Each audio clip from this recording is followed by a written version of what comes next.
আজকে আমরা জানবো রতন টাটার লাইফ স্টোরি। এছাড়াও থাকছে রতন টাটার কিছু অজানা বিষয়, আরো থাকতেছে তার ফ্যামিলি, বাড়ি, গাড়ি, তার মাসিক ইনকাম কত। তাই তোমাদেরকে বলছি ভিডিওটিকে না স্কিপ করে দেখতে থাকো, তাহলে হয়তো তোমরা রতন টাটার অনেক কিছুই জানতে পারবে। ভিডিওটি শুরুতে তোমাদের কাছে আমি ছোট্ট একটি রিকোয়েস্ট করছি, তোমরা কেউ ধূমপান করবেন না এবং ধূমপান থেকে দূরে থাকুন। এবার তাহলে ভিডিওটির মূল টপিকে যাওয়া যাক। রতন টাটার ফুল নাম হচ্ছে রতন নাভেল টাটা। এছাড়াও সবাই আমরা তাকে চিনি রতন টাটা বলে। কিন্তু একটাই দুঃখের বিষয়, রতন স্যার কিন্তু আমাদেরকে ছেড়ে চলে গেছে। 28শে ডিসেম্বর 1937 সালে রতন টাটা জন্মগ্রহণ করেছেন। 2024 সাল হিসেবে তার বর্তমান বয়স ছিল 86+। কিন্তু রতন স্যার আমাদেরকে ছেড়ে চলে গেছে, তার কারণ মুম্বাইয়ের বিসক্রেন্ডি হাসপাতালে সে ভর্তি ছিল। মৃত্যুকালে তার বয়স এসে দাঁড়িয়েছে 86+। রতন স্যার বিছানার মধ্যে অনেকদিন ধরে পড়ে আছে, তার কারণ তার শরীরটা খুবই খারাপ ছিল। হয়তো তার দিনটা একে একে শেষ হয়ে যাচ্ছে, তার জন্য হয়তো তার শরীরটা ভালো হচ্ছে না। হাসপাতালে অনেকদিন ধরে ভর্তি রয়েছিল রতন স্যার। বুধবার রাতে রতন স্যার আমাদেরকে ছেড়ে চলে যায়।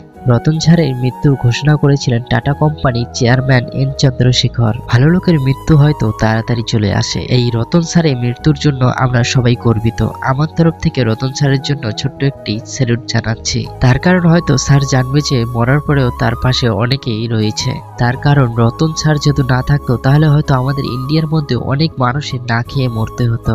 বুধবার রাতে 9 অক্টোবর তার এই ঘটনাটি ঘটেছে। তার জন্মমাটি সুরাট, ইন্ডিয়া। সে পড়াশোনায় খুব ভালো ছিলেন। সে ক্লাস 8 ক্যাম্পিন স্কুল থেকে পাশ করেছিলেন।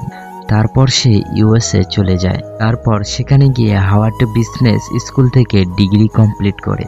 রতন টাটার ফ্যামিলিতে সবাই বিজনেসম্যান ছিল, তাই তাকে বলা হতো সে একজন বিজনেসম্যান হয়ে দাঁড়াতে। 1975 সালে হার্ভার্ড ইউনিভার্সিটিতে ম্যানেজমেন্ট ডিগ্রি কমপ্লিট করে। তারপর সে ভালো করে বিজনেসে ফোকাস দেয়। রতন টাটা পেশায় একজন বিজনেসম্যান। রতন টাটার পড়াশোনা ভালো থাকার কারণে আইবিএম থেকে জবের অফার এসেছিল।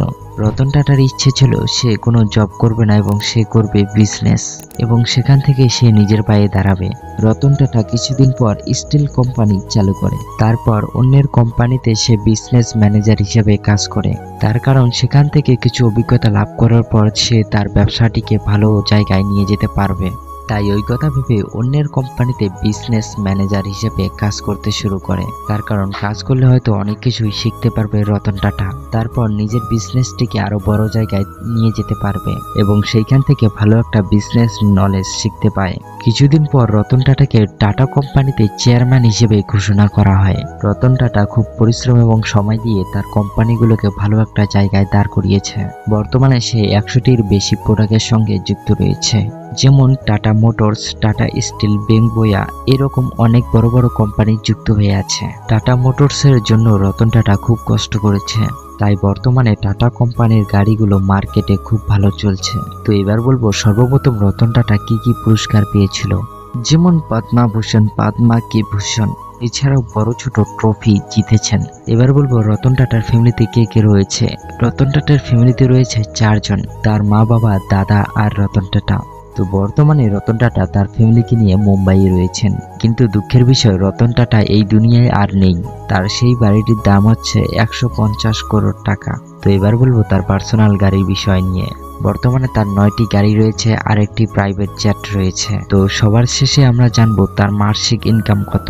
রতন টাটা সে প্রতি মাসে প্রায় 65 করোড় টাকা ইনকাম করে। তো আজকের ভিডিওটি এখানে শেষ করছি। আবার দেখাবো নতুন একটি জীবন কাহিনী ভিডিওতে। ভিডিওটি ভালো লেগে থাকলে ভিডিওটিকে অবশ্যই একটি লাইক করে আমার চ্যানেলটিকে সাবস্ক্রাইব করতে ভুলবেন না। আর ভিডিওটি কোন জায়গায় ভালো লেগেছে সেটা কমেন্টে বলবেন। তো সবার শেষে তোমাদের কাছে একটি রিকোয়েস্ট থাকবে আমার, তোমরা সবাই ভালো থাকো, সুস্থ থাকো আর তোমরা আমার পাশে থাকো। তো দেখা হবে নতুন ভিডিওতে।